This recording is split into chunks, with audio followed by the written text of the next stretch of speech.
Yu-Peng Chen has gone ahead and obviously released his first solo album with the London Philharmonic, and it's a really powerful piece. It's a really powerful piece, I think, for personal expression and for emotion and looking at music in a I don't know, in a really personal way. And so much of it rings true and connects to what we've heard of Yu-Peng Chen, obviously, for many years in the Genshin landscape, and also to what's coming in the future and how this music will change and shape and evolve as he continues to compose for himself and for other games and things. So I've been really eager to listen to this, and yeah, I hope you enjoy, and let's get started.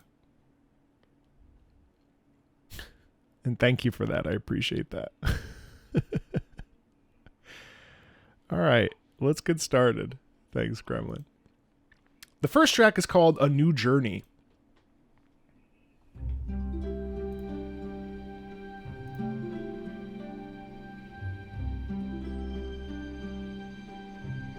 Love the pedal tone in the background. Very simple melody in the piano to start. Nice resolution down. Harp. Plucked bass. More harp. Classic Yu-Peng Chen, we have a melody that pivots into different directions, into different instruments. And we have some counter movement happening in the clarinets and the woodwinds. And then it comes together. Very classic move here.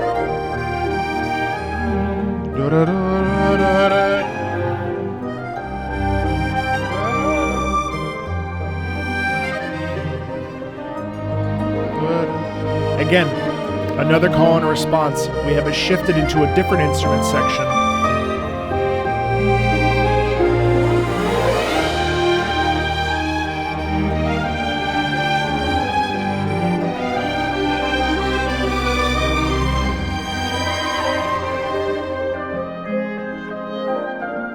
Very playful bouncing quality in the woodwinds there.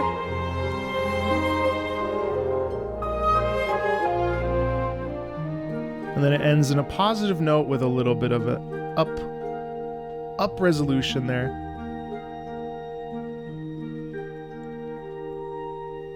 And then a nice sustained, very classical movement there.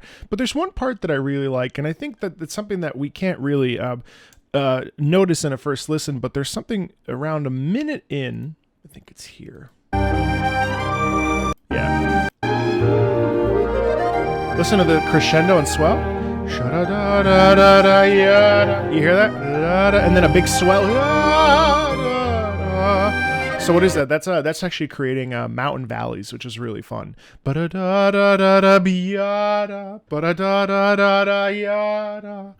So it goes, swells and pulls back really quickly, and then it kind of topples over the top of the mountain. The water spills out over the other side.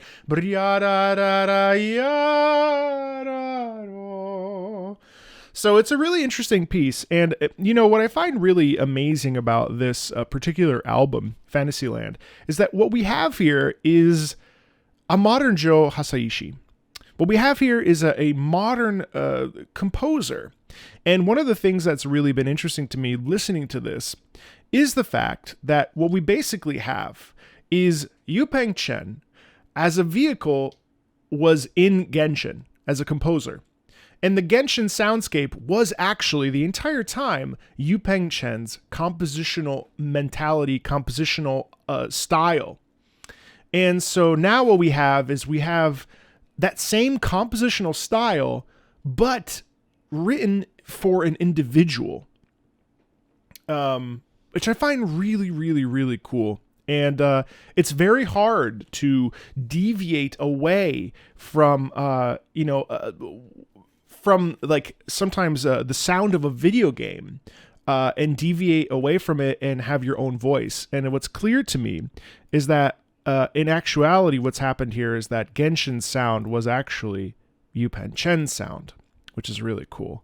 I really, really, really love this, and it just sounds so good. And I really do believe that this is a very fascinating thing to experience and to witness. It's very, very cool. It's a very transformative piece, and it really does like take you somewhere else, which I really, really love. Okay, so next up is Welcome to Fantasyland. A very different emotional landscape here. Much more rooted in a reflective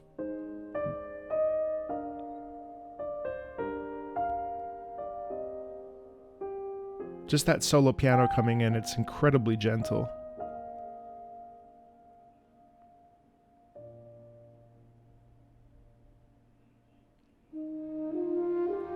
And what do we have?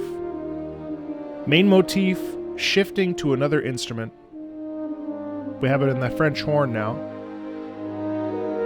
A little bit more developed, while the strings produce this sustaining pedal underneath.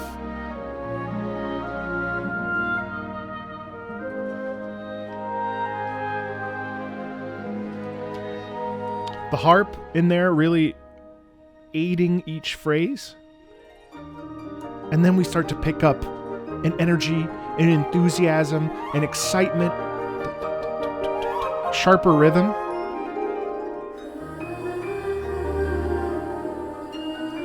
It's really fun hearing the harp in the background.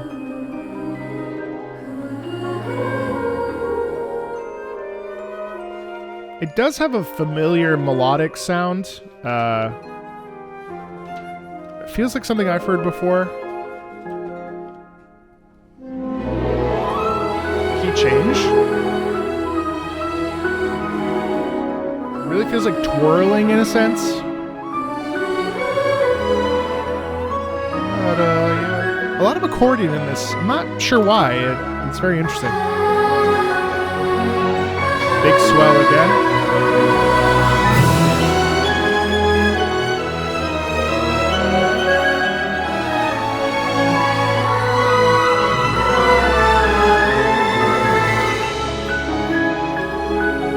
I love how dominant the piano is because it's such a wonderful instrument. Gosh.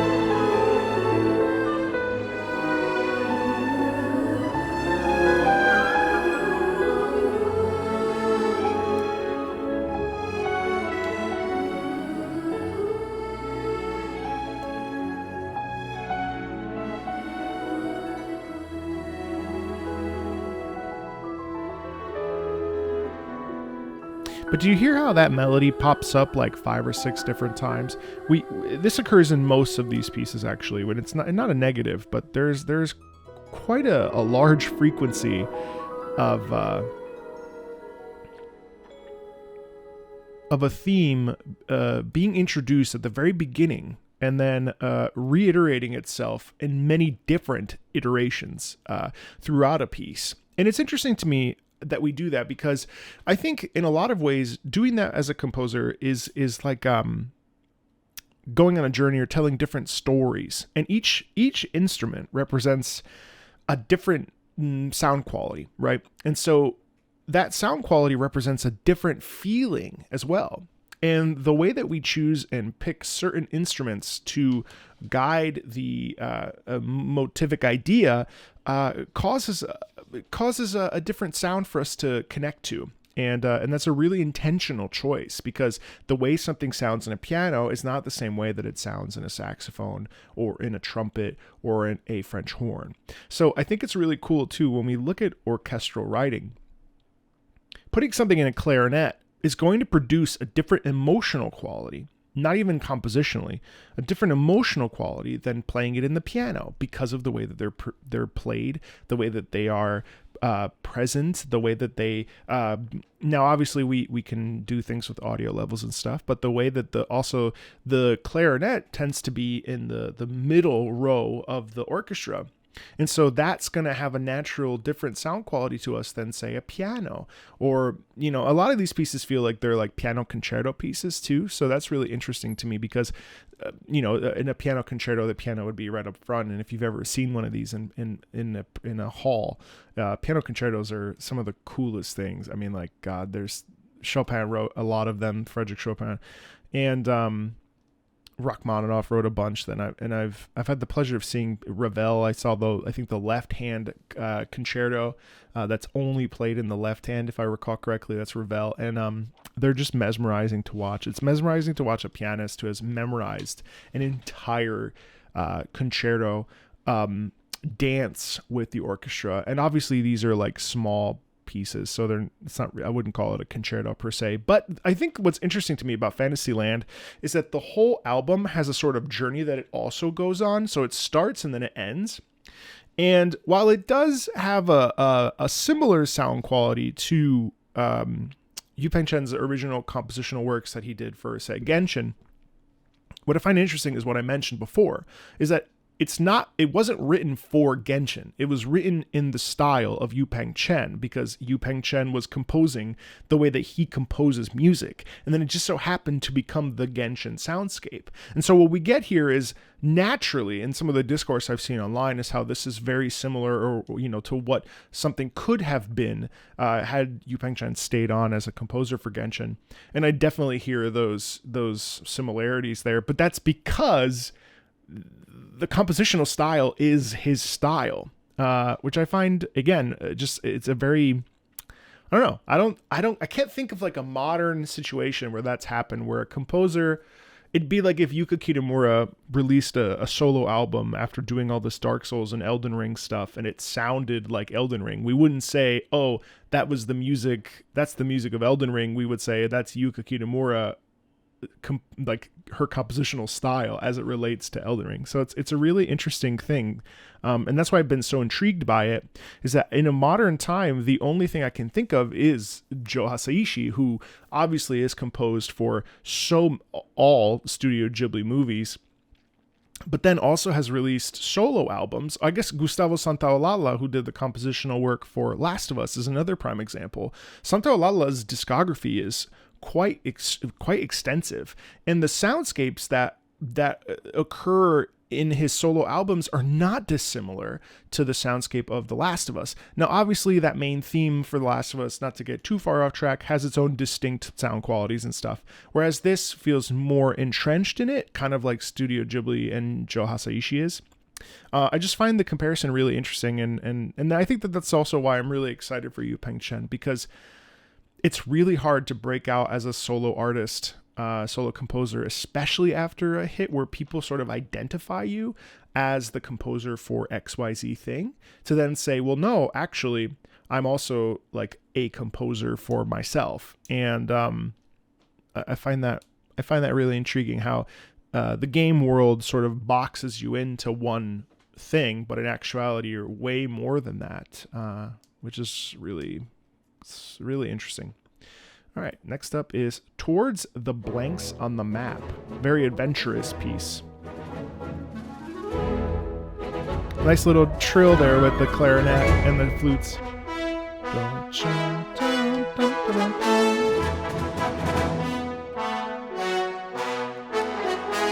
Nice counter harmony there with the lower brass. Very, heralding the new beginning. Reminds me a bit of a really nice march towards the rising sun on your path to adventure, A bit of a simple piece, but not in a negative way. I also like how the brass does its own thing and then it comes back together.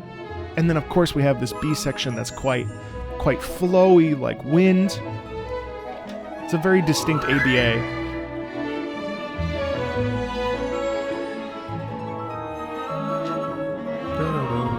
Again, what are we doing? We're just repeating. There's a nice snare in there. We're just repeating that melodic motif over and over and over.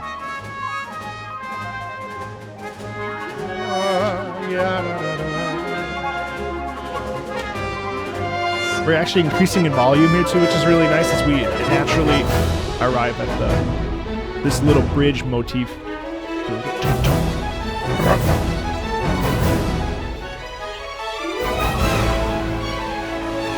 Cascading down. Key change. A little pulled back.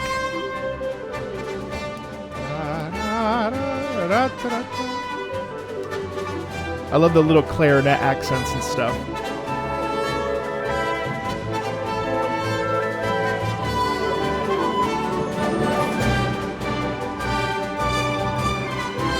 Really nice counter melody in the trombone.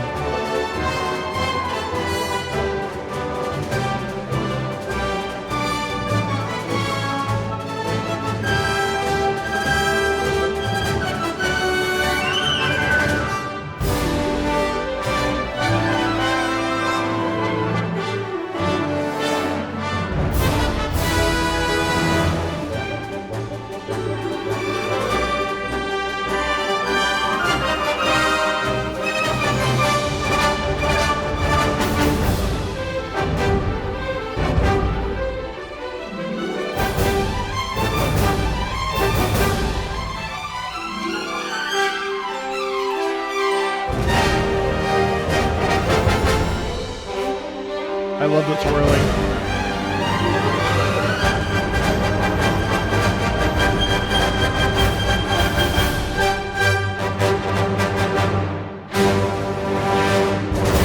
Yeah, this one is really John Williams-esque, isn't it? And I find it interesting because sometimes I feel like I don't want to get too crazy about like labels and things, but on the one hand, it feels like hold on, Luna wants to go. On the one hand, go ahead, you goof. On the one hand, it feels like his inherent style is not.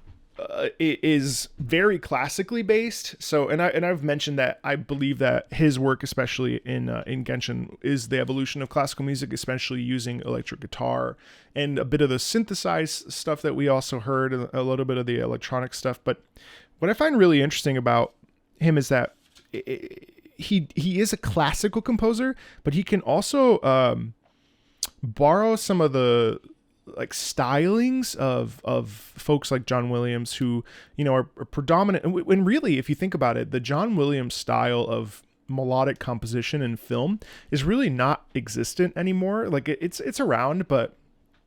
And that's not to say that it's a negative towards folks like Hans Zimmer, but I wouldn't say that Hans Zimmer really is writing very melodic pieces. I think that Hans Zimmer's music tends to be much more ambient, and while there may be a melody, in a lot of ways, I feel like it's more.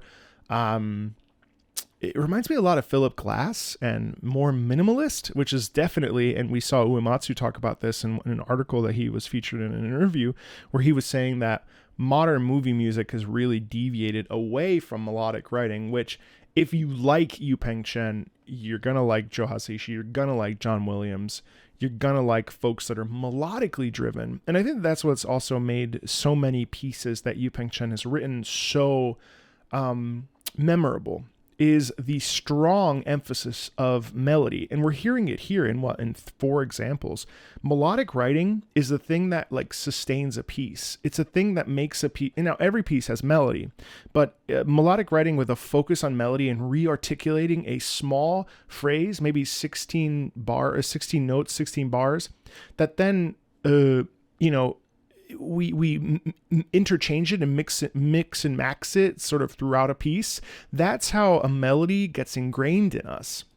And there are a lot of games that have classical writing or certainly orchestral writing in them, Genshin being one of them. But the big difference is that a lot of those melodies don't necessarily give us something to latch onto.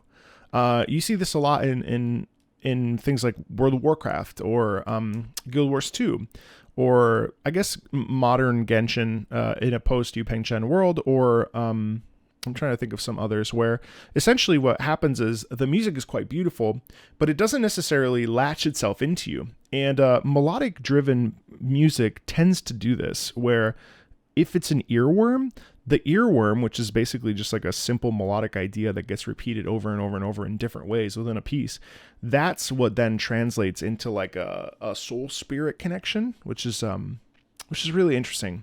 One of the other cool things about Yu-Peng Chen in this particular album is how we are layering the musical experience in a way that there are many complex things happening despite the melody and the rhythmic movement happening.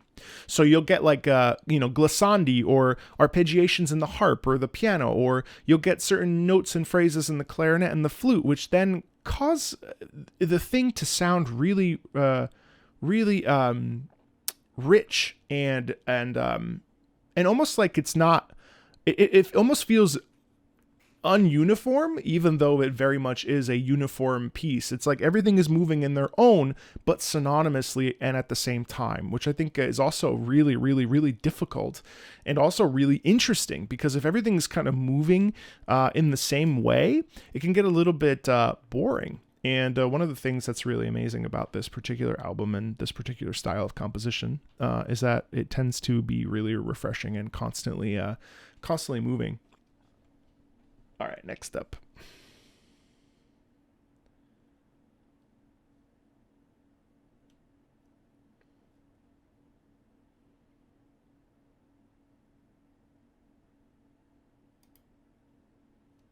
Daughter, okay, this is...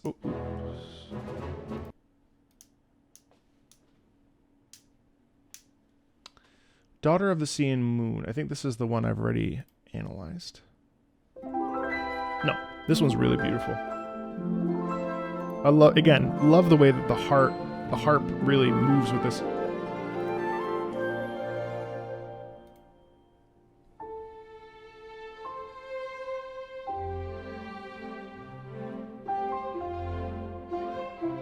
This is a waltz too.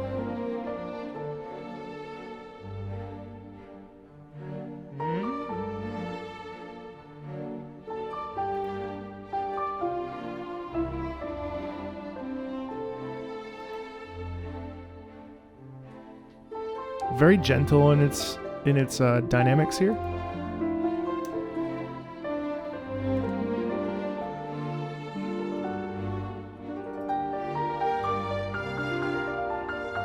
And then we get some nice unison movement there as well.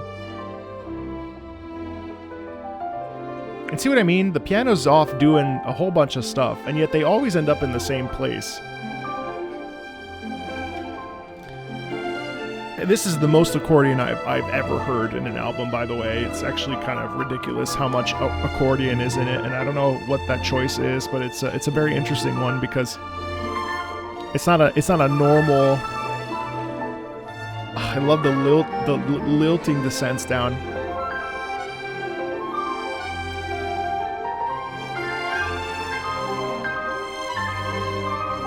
But do you see, I just want to pause really quickly, but I just want to rewind a tiny bit, and I want to point out what I was referencing earlier in my sort of long tangent about the fact that we have multiple things occurring that are all going to the same place, but you could have easily subbed out the sort of this, it's not subdividing per se, but the rhythmic movement that occurs, or the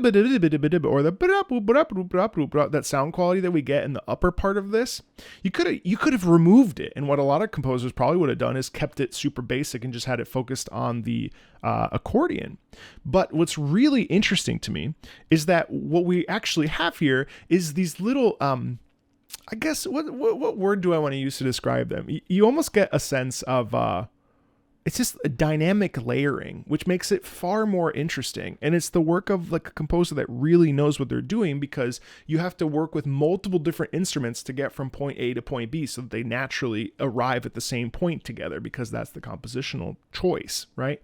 And I find that really interesting because this is something that I think sets like a good composer apart from a great composer, you know? You can hear it in the piano, right there. All this extra stuff, the birds you're seeing and hearing, none of that is necessary. It would still be a good piece, but look how much it adds, right? All this piano stuff, it's all like extra, It's a really nice layer of frosting, I would say. And this random shift here.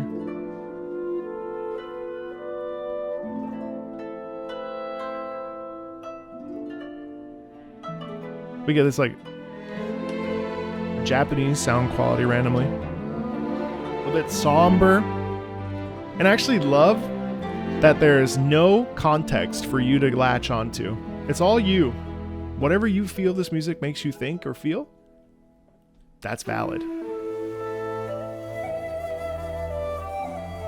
Love it. For once, there is no context. Super somber. So beautiful. It's very lush and full, even though it's just a flute with some harp arpeggiation. Really gentle lifting up in the notes.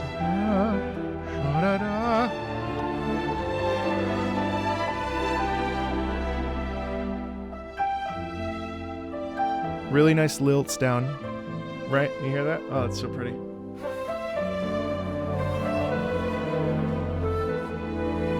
Everything's in unison too, which is really cool.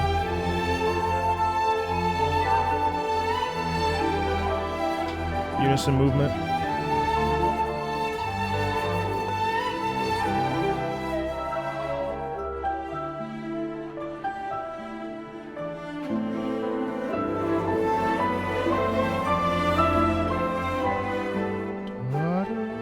The unison movement really works really well. And we get that piano front and center with a shockingly large amount of...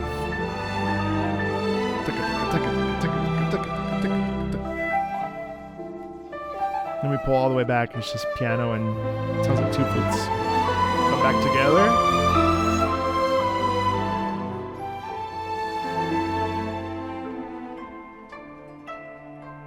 Paired way back.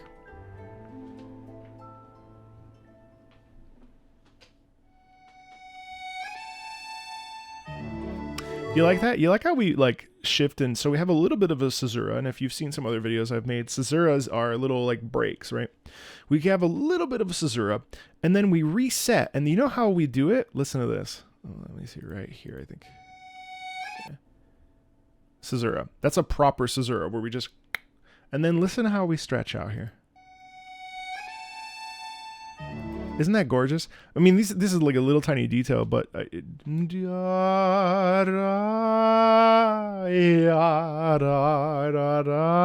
so we have is a bit of a, I guess it's a, what is it? Some rubato. Rubato in Italian is stolen, right? And the idea with rubato is that we steal a little bit of time and then make it up. And one of the cool things here is, let me just see, because I actually don't know, but we basically have rubato in this particular piece where we have a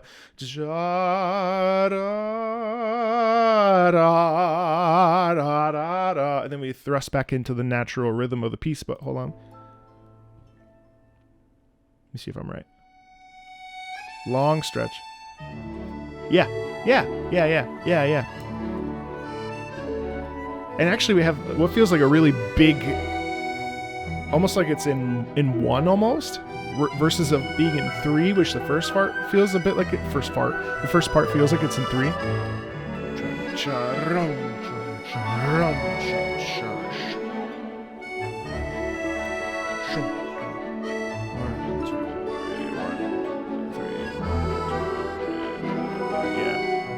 I think now we're in.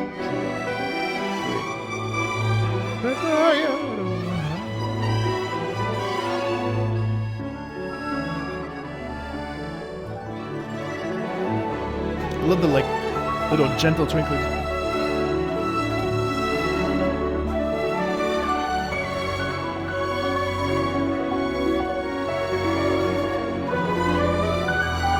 I can definitely see that opening there is a bit more of a fermata with a slight sustain, yeah. And it's such a warm sound too. And that's another thing that composers have to look for. How do I produce a sound that's very warm and very inviting? Again, man, the layering here is phenomenal.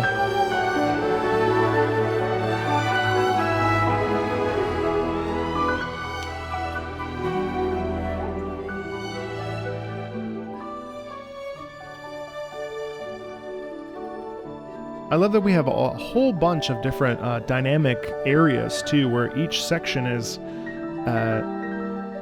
rich in its own dynamics, whether it's piano like this, which is really pulled back, or the earlier part, which is a bit more forte. And then, of course, we end here with this gorgeous piano ending. It's really beautiful stuff. Really beautiful stuff. Next up is a Circle Dance of the Evernight Castle, which I've talked about in a previous video. I'd love to just sit here and listen to this with you.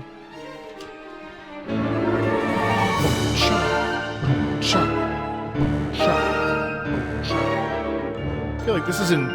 almost feels like this is in 2. Could be wrong, though. But again, the piano focus here is phenomenal. There's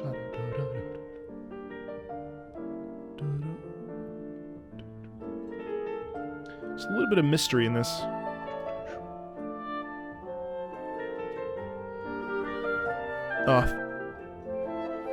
The dancing of the woodwinds here, completely unnecessary, but absolutely beautiful. Pretty.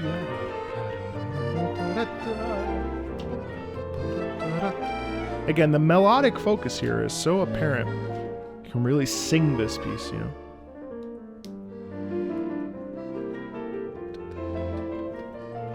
I love the forward momentum that we feel with the piano. And then a little slow down. Back in tempo.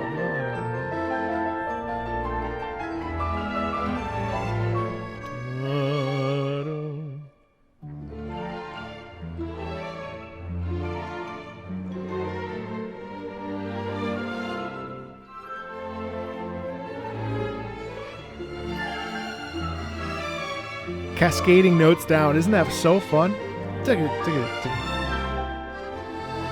Again, we're never losing sight of the melody, though. Oh, this part.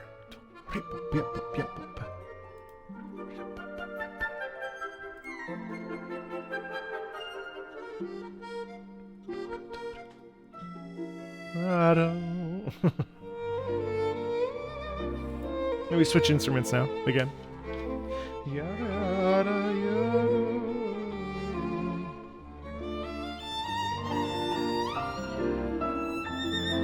Nice doubling there with this violin and the piano.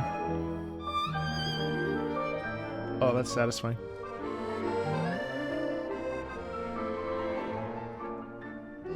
Yeah, I love the dancing piano very much. It's very virtuosic writing, I would say. Full of notes and movement. Growing crescendo.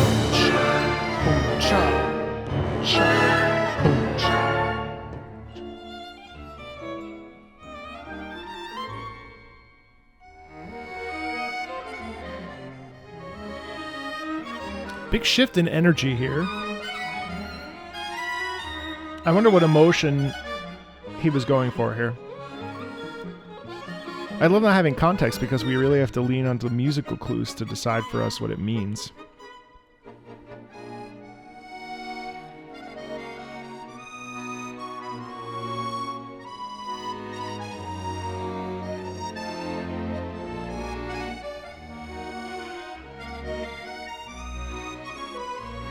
I love this little melody. It's very familiar sounding as well, though.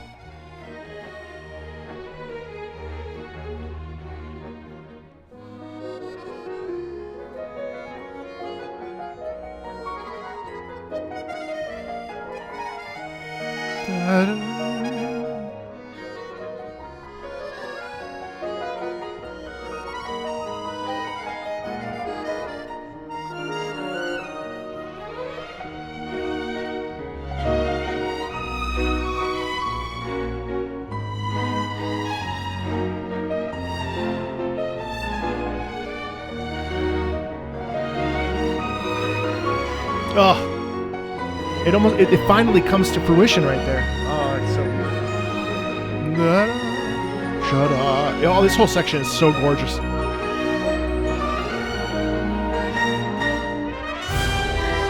Key change. A little bit more heavy-handed here, especially with the brass. Now, see how we take the melody and put it in the trumpets? We have this cascading, swirling, spinning down.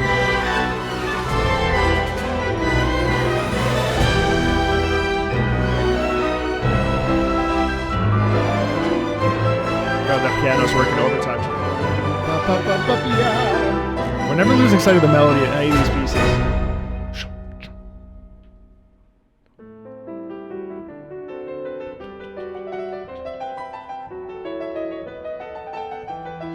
Even some of the grace notes here are so unnecessary to create beautiful music, and yet I love this buildup of tension here. We have a little bit of a unraveling in there. Oh, listen to it. It's absolutely incredible.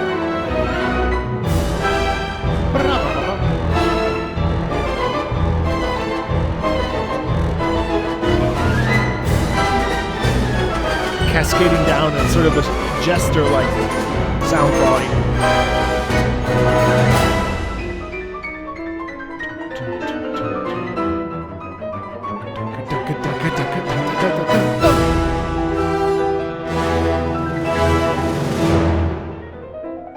It's phenomenal. Even at the very end.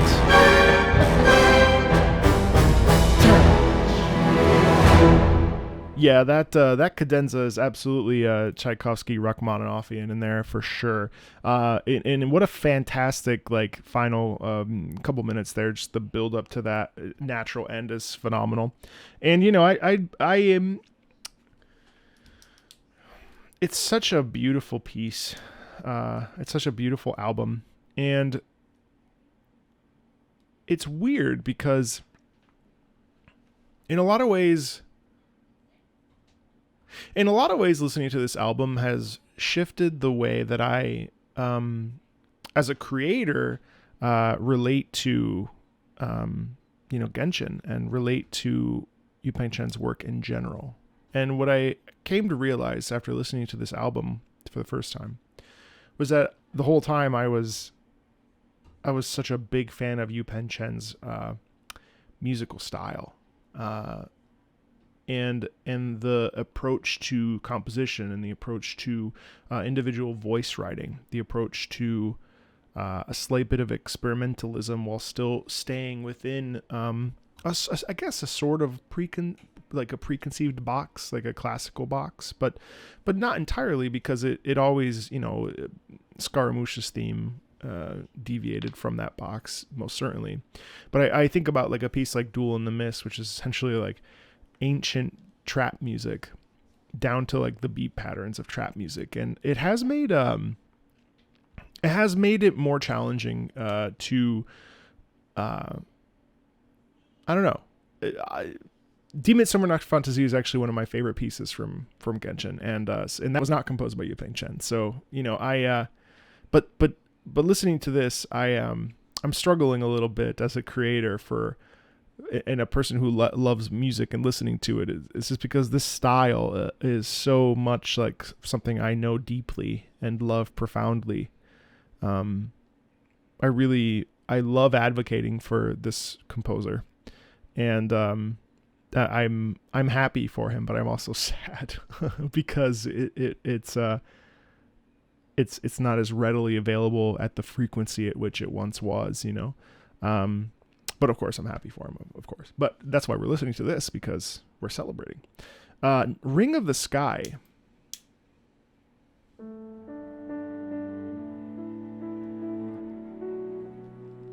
That melody is extremely familiar. It borders on some Studio Ghibli.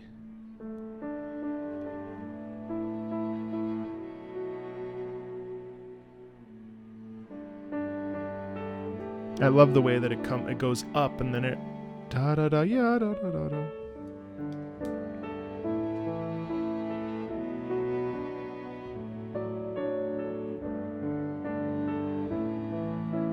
love that he included some violin in there, or a string instrument, to aid and support the sound of the piano.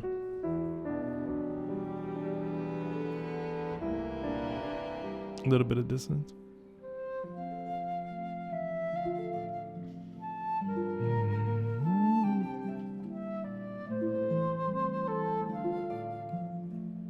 Flute with harp will always be such an exceptional sound combination.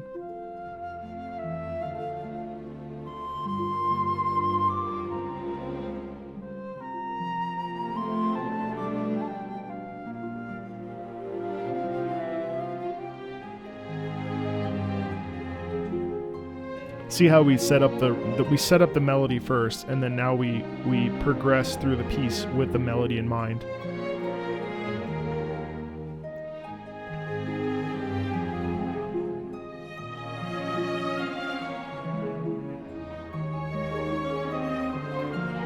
Such a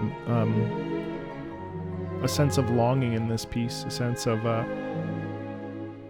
there's a delicate quality in it, very almost fragile.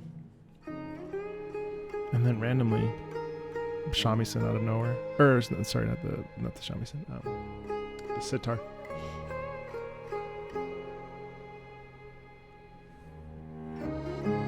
And the accordion again. That's bizarre. That's not normal. Never in my life have I heard both of these things in the same place.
Oh, that one got me. If that motif came back and just with the piano, I would have definitely lost it. It's just, it's so gentle. It's so it's so honest. There's a real like purity in that sound, you know. There's a real feeling of like, I'll see you later, you know, or like, it's so good to see you, or some variation of that where it's like, I don't know, to me, like loss really features prominently in that soundscape, and the feeling of like waiting to see somebody again that you haven't seen in a long time and that you miss dearly. And it's that particular piece is really just incredibly profound. You know, we could sit there and talk about all the like compositional reasons for why it does, but from a purely emotional place, I mean, it's like, it's an amazing thing. And again, I go back to the idea that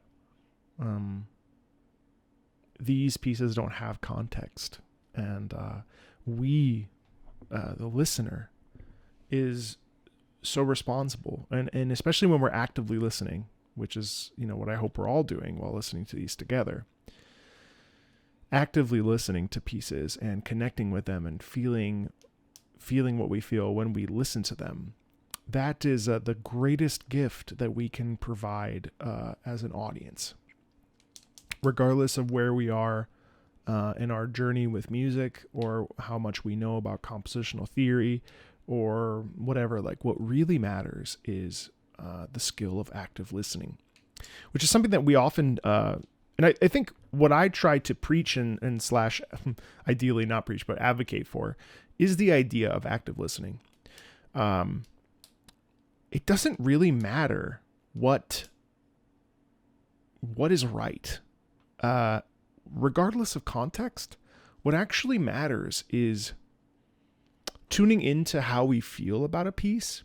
And if you know that the piano does an arpeggiation, or there's a trill, or an appoggiatura, or the cascading notes of the violin and all that other stuff, like, that's great, right? Like, power to you. If you know that there's a 4-5-1 chord structure, if there's a deceptive cadence in there, all these little technical things that make music like structurally work, that's amazing.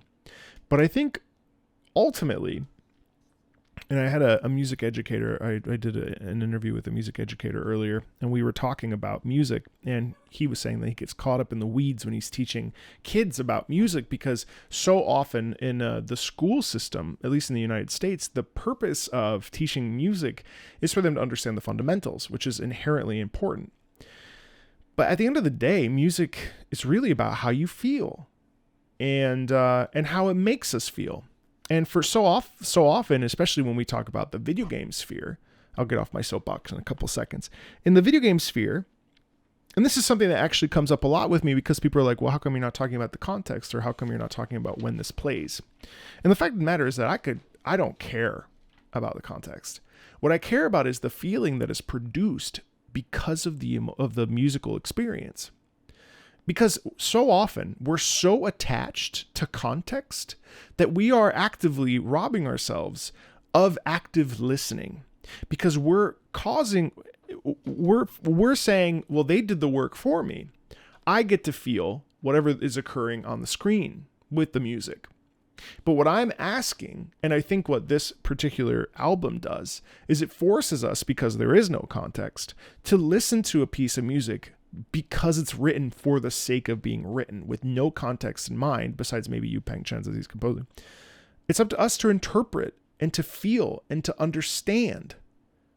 Visuals and all that other stuff, that's, in a way, that's kind of noise, because we, as a group of people that love video game music and love music in general, need to know why we feel the way we feel, not just because it's delivered to us in its perfect format, which video games is a great format, and visuals and music go hand in hand. They're important.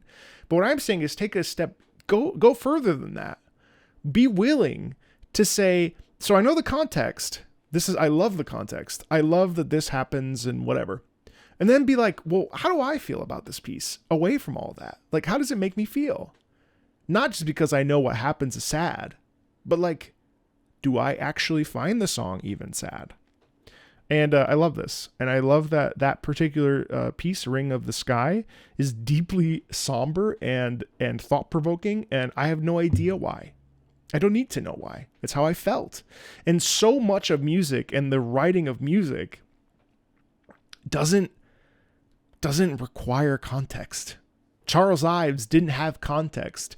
You know, Beethoven, well, unless it was an opera, right? Then there's context. But in general, like Beethoven's pieces don't have too much context. Maybe Beethoven's ninth because of the fourth movement being vocal and an ode to joy and about, you know, peace and stuff.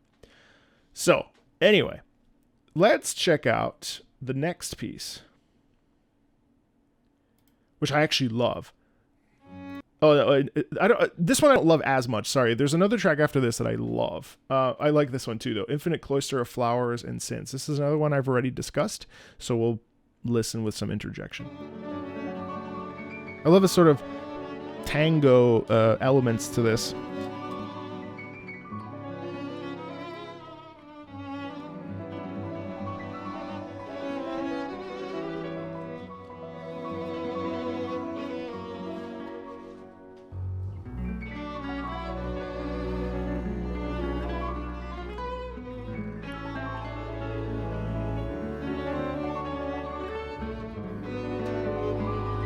I adore the piano, but I also adore the sort of sustained, almost pedal tone that we get in the cello.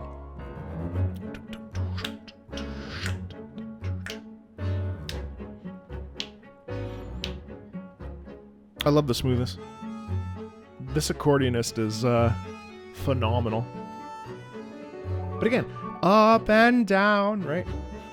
Up and down. Down and down, right? Isn't that interesting? And then what are we doing? We're repeating melody. It's ingraining itself so that we pay attention to it throughout the piece.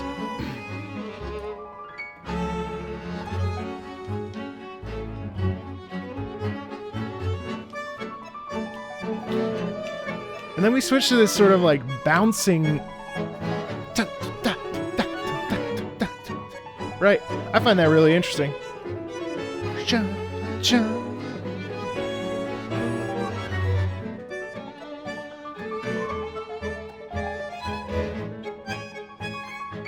And the piano's basically playing. It's almost laughing, isn't there?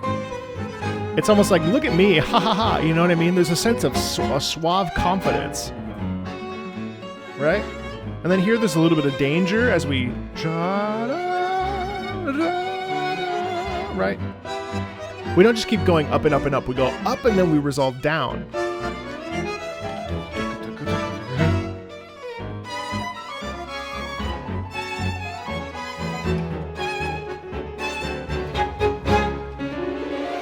And then what do? We get the whole thing with the whole orchestra, right?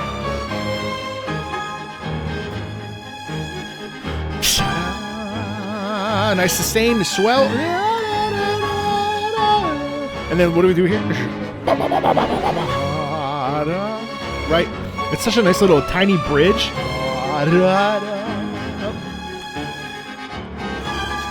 And then if you listen to the underneath, listen to the basses of the lower half. Bum, bum, bum, bum. And then we switch to a bit of a key change. Again, a key change has a totally different musical language than the prior key before. What does this mean compared to what the previous part meant? You know what I mean? You gotta do this stuff. Check it out.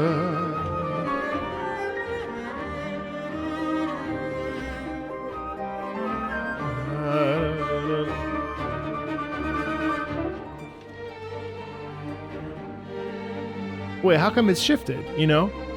Why are we now having such an emphasis? Why does it feel so much more flowy and legato? What's that telling me? Oh, but we're back to a sharp thing. Wait, is there some sort of antagonism happening? Right, these are the things that we can start to ask questions about as we're listening to music. So you don't need channels like mine. Although I'm happy that you're here. Listen to that piano popping again. Now we're back into our rhythm. We're back on our stuff. With a little bit of castanets in there too, you know? Nice sharp, right?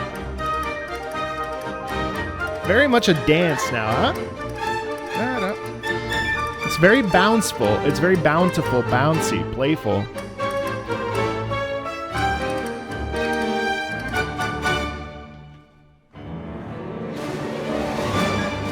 And then what is adding the drums do? Doesn't it sound kind of noisy almost now? Everything is happening.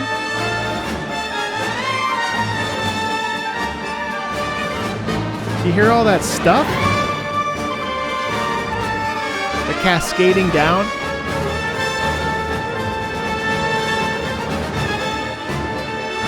A bit of a shift in rhythm.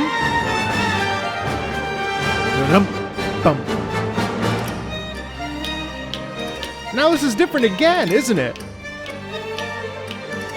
Now it's both short and long at the same time.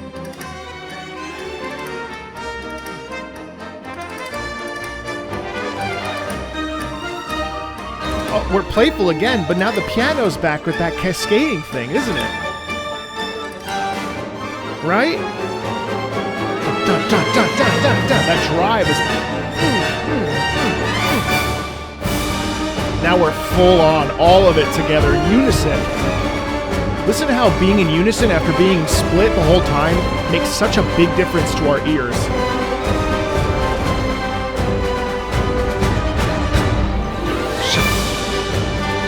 It's huge, right? Very expansive now, right?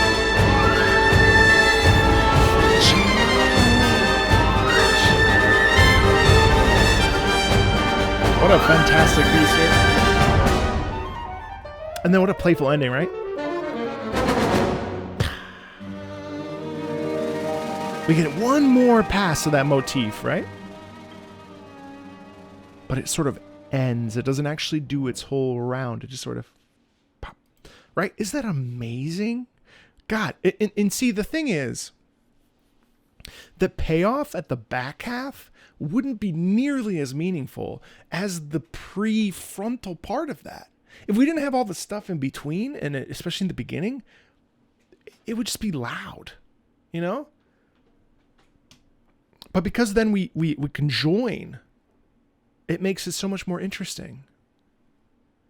It's amazing stuff. It's amazing stuff. Do you see what I mean about asking questions? And this goes for chat and also for you on the VOD if you're watching this later. Do you see what I mean, though? That's like the one thing I want to give you if I can. I'm not going to be able to give you theory. I'm not going to be able to give you detailed composition. I'm not going to be able to give you like chord structures. But what I can give you is trying to understand expression, interpretation, and asking questions. Because the only way that we get to a point where we are actively listening and engaging with music in a more deep way, not all the time, is through asking questions. Oh, why did that happen there? I wonder. You know what I mean? Those are important things that I really want you to take away from any video of mine, but especially in your own time. I've always viewed this channel as a music appreciation channel where we talk about music and we talk about how it makes us feel. Not necessarily the nitty-gritty on details and stuff, because to be honest with you, that's not what I went to school for. I went to school for interpretation and how to share a composer's vision with an audience. And in order to do that, I had to ask a lot of questions. You know what I mean? And in order to understand characterization and why a character says what they say, or why a composer does what they do. And a lot of composers are dead. So that's the other really cool thing about listening to Fantasyland with you, is that here we have a living composer that is actively guiding us on a journey through their own study, you know? So I think it's really, really, really valuable and really, really important for you to ask questions. And that's the one thing I hope to impart onto you. Now, this is my favorite piece of the entire album, Ascending Dive toward the, I forget what it's called, the Pyramidion. First of all, I just want to start this off by saying this is the sickest accordion solo I've probably ever heard in my entire life. And no, I'm not just being funny. I don't think I've ever heard an accordion go off like this. And I grew up listening to accordion, in Italian songs and stuff. But this to me without tying it back to Genshin the whole time, because I would like to respect not doing that. But this is absolutely, I don't know. On the first half, it sounds like an Arlecchino Archon battle theme. On the back half, it sounds like some Sumero Archon battle theme. It's nuts, and it's insane.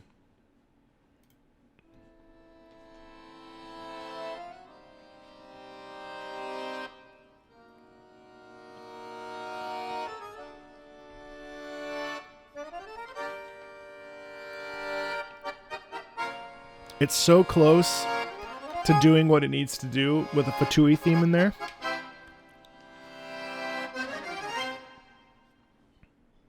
And then.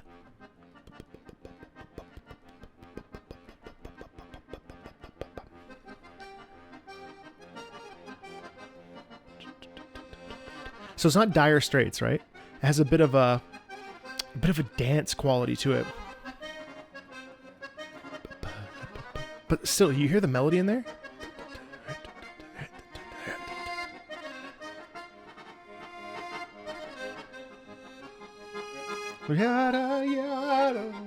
Not too nefarious, but very bouncy and playful and fun. And then you can actually feel the beginning of the tension here bubbling up. Right? Incredible. And then we shift gears like that. Right now we're in a totally different place. Now we're in the face of a giant being, right?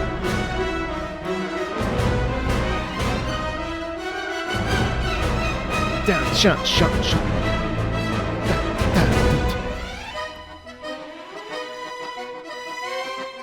Oh, listen to the swelling there. As we increase and go up in pitch. Oh, man. And then you get this fantastic percussion in here. We get lilting down. I mean, this is really like a battle. You feel it, this intensity.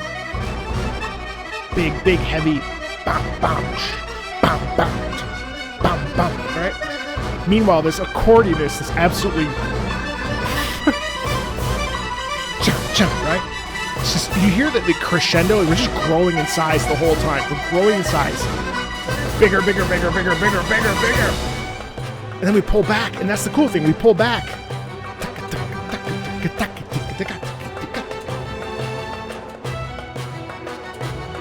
Really nice sustains there. They're little tiny crescendos.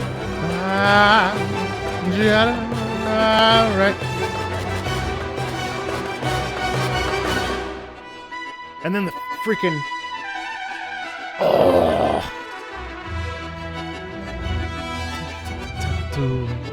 That gorgeous trumpet up there.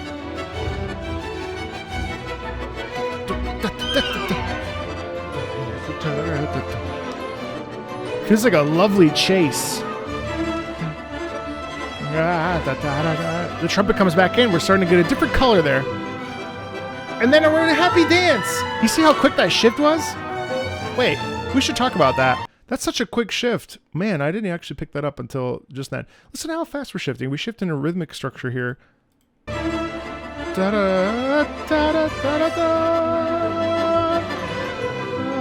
And right there. Oh my God, you can't even notice it. Isn't that nuts? Listen.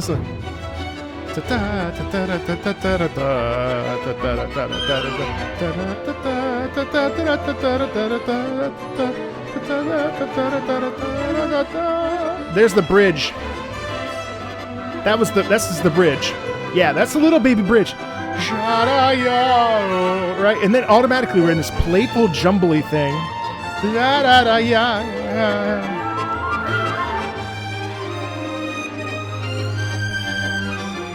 Never lost the accordion though.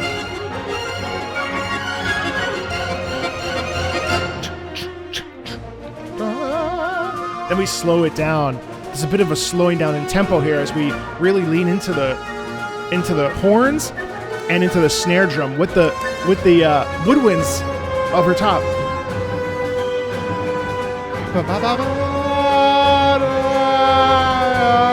Nice shift there. And then nice male chorus in there to really hit it. A little male chorus to really add emphasis to these big beats that we've got here.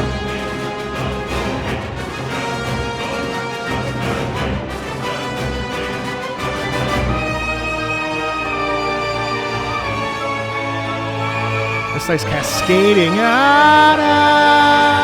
Oh, that goes up that time. Now it's big, front and center. Front and center now.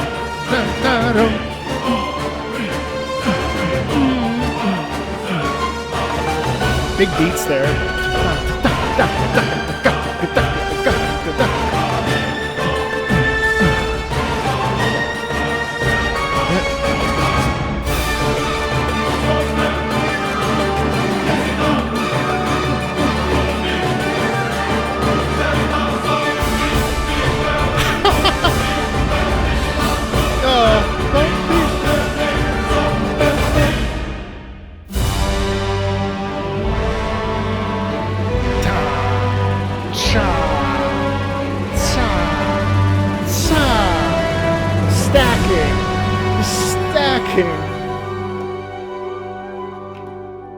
And then this like celestial thing. Wow, there's like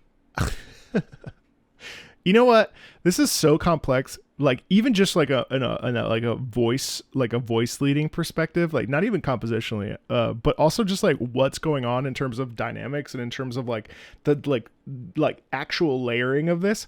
In order to properly like really spend time talking about this, it would have to literally take like, it would probably take like 30 listens at least, in like a ton of copious notes, because there's constant movement. And the thing is, like, what a journey. It's 5 minutes and 32 seconds, and that actually feels like it's like 10 minutes. And sometimes that can be a negative, but in this particular case, that's a positive, because it's such a dense. It's so dense. It's like a triple stacked BLT, if that makes sense. It's impossibly hard to really dive in there. What a crazy piece. The first time I heard this, my mouth was like, what? Okay, so Flourishing Lights of the Snowmelt Realm very much has like a Chinese instrumentation for me. Fantastic stuff in here. And again, another 7-minute. There's a lot of these pieces are all very long. You definitely get your money's worth. Definitely, you can hear the snow. Kind of the bright sun on a snowy mountain.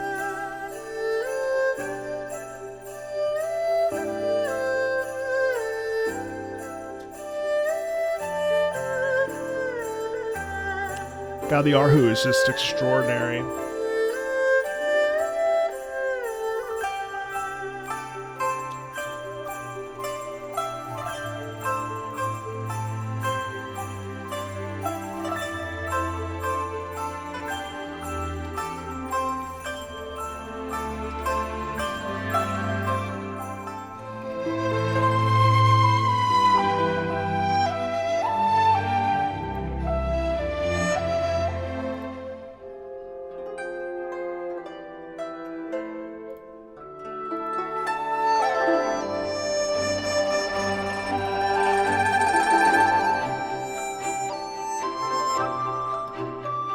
Again, we have a bouncing energy, really warm and playful energy. Really nice short bowings there.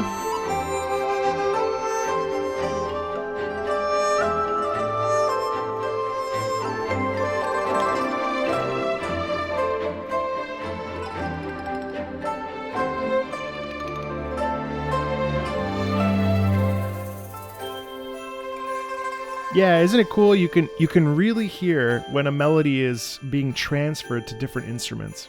Little things like that are really special.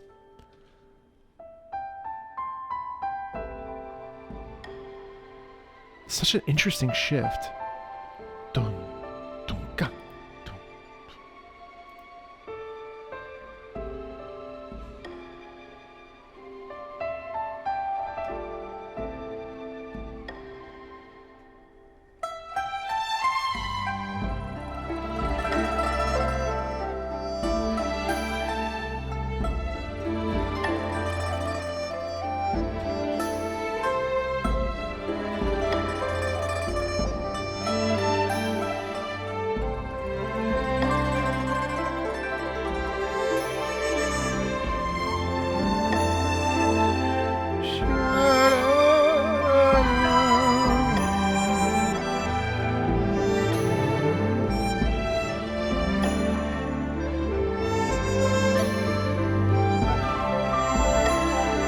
cascading again. Jada-ya. You see the re-emphasis of the melody again? Ah, so beautiful.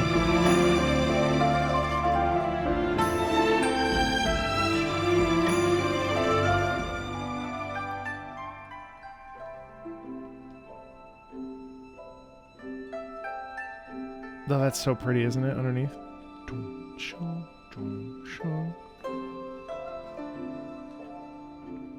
It has a timeless quality about it, doesn't it? Especially with this drum pattern, especially with the taiko.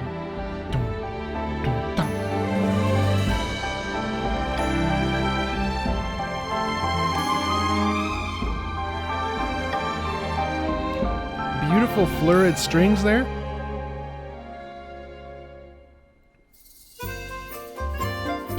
Big shift. It's like 4 songs in one.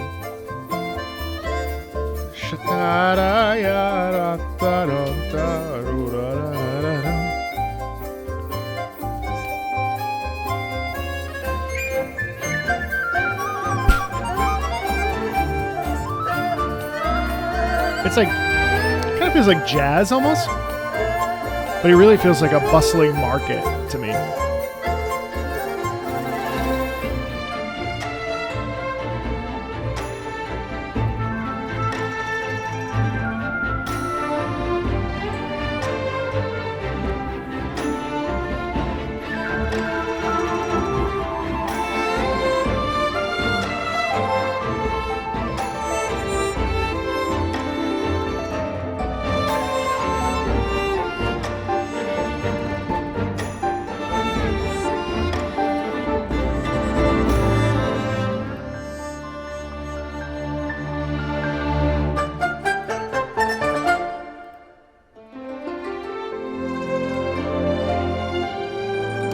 What do we do? Go back to the original melody, but now with everybody.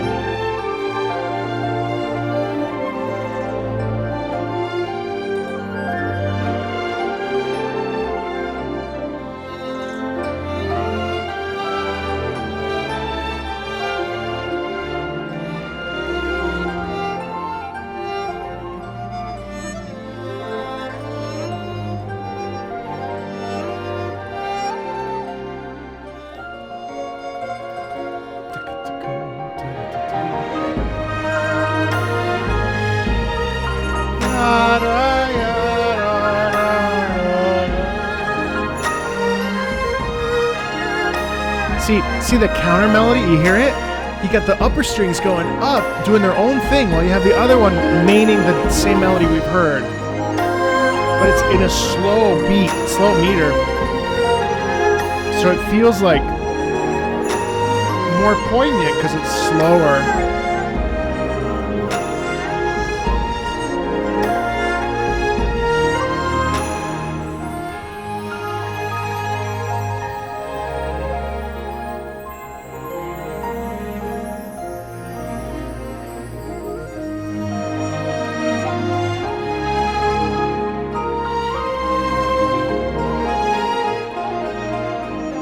Really nice lilting down too. I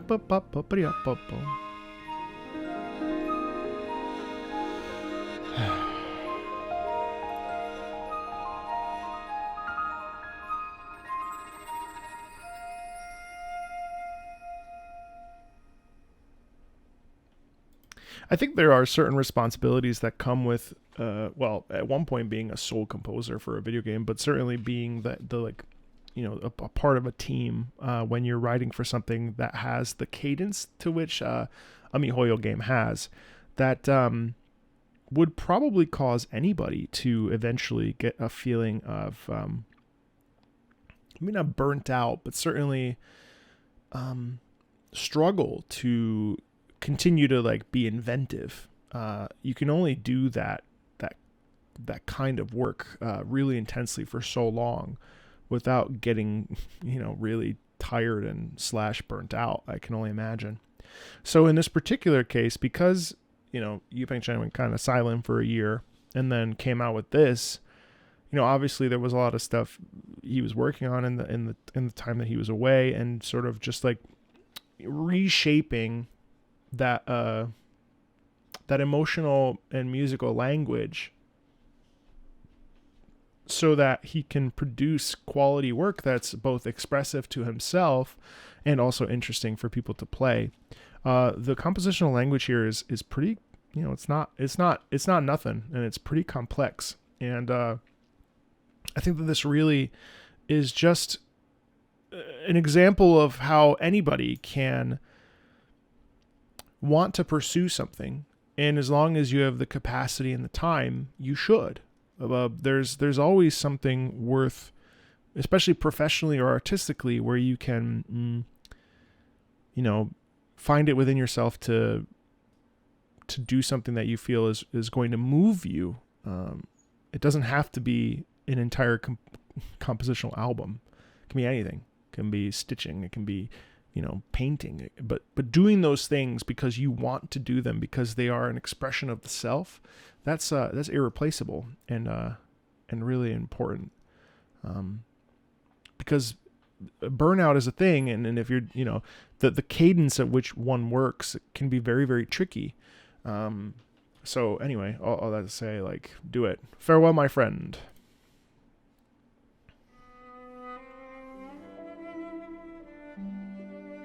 And this really does feel like a goodbye.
And the thing about music is that oftentimes there are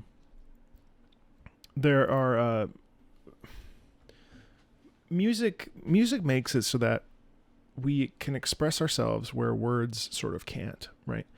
And Farewell My Friend is a beautiful piece that obviously like means so much more like than Farewell My Friend, right? Music makes an emotion like tangible. Because if you think about it, our emotions, how do we describe them? The only way we have to describe them is with words. Some of our words are complicated. Some of our words are simple. I'm angry. I'm sad. I'm tired. I'm whatever, right? And then ideally we, open a thesaurus and recognize that tired can be lethargic, or happy can be joyful, or sad is morose or somber, or feeling, melancholy. These are not the same degrees of sadness, right? If you look at like a chart of all the different emotions that a person can feel. And not all of us are as literate emotionally as others. And what I think that music does is it sort of creates a way for us to speak the same, or I don't want to say speak the same language, because there's plenty of music that doesn't sound like this. It allows us to feel possibly, or at least get close to, maybe we'll put it that way, the emotional state that we can all sort of connect with. And that's a broad term, so, please take that with a very large, giant grain of salt. But so when I hear this piece, when you hear this piece, really, you're going to bring to it your own set of life existence, time spent on the planet, like being born, your own emotions, your own story. And every one of our stories is completely different, individual, like our fingerprints. And when I hear and listen to a piece like Farewell My Friend, it really does feel like the most somber and honest goodbye.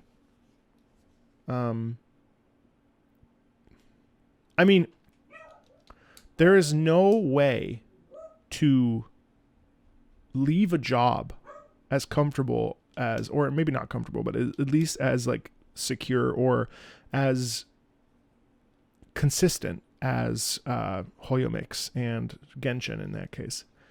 To leave that and to say, to leave that and to venture off on your own, to maybe compose for other games, but certainly to find your own voice and express that voice, is an enormously difficult and courageous thing to do. And one of my fears,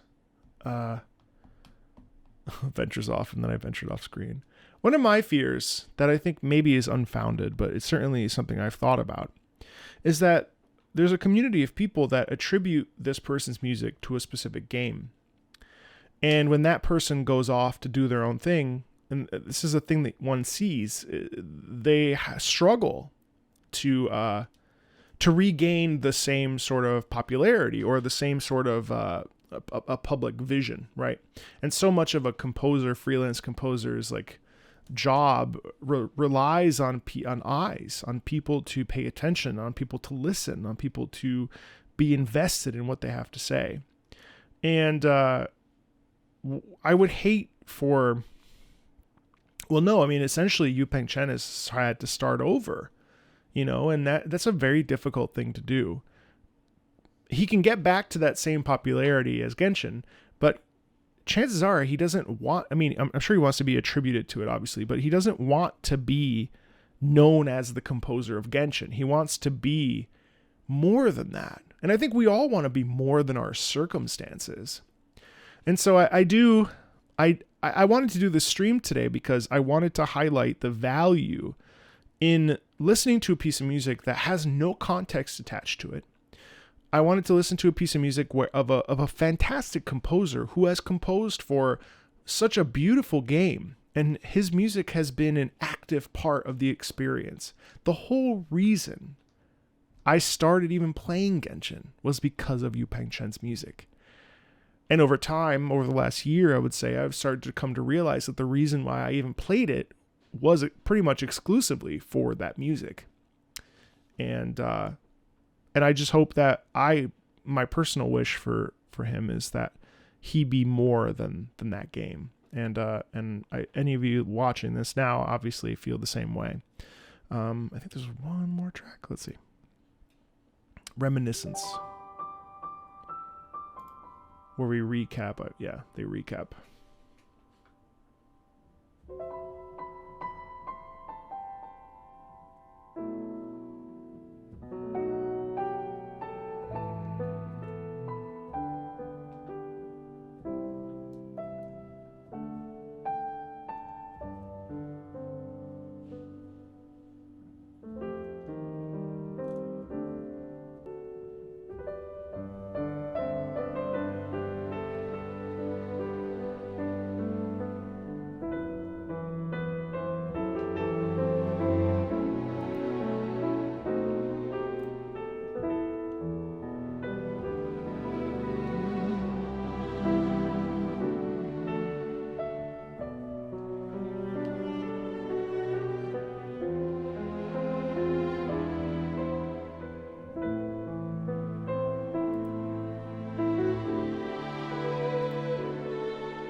Again, we don't need the flute, but it just adds such a beautiful texture to an already beautiful song.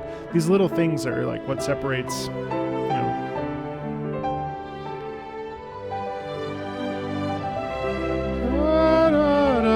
You see how we really quickly shifted the melody to the strings now, while the piano overtakes with arpeggiations and sliding and moving around the piano. Then we come back together and we rejoin.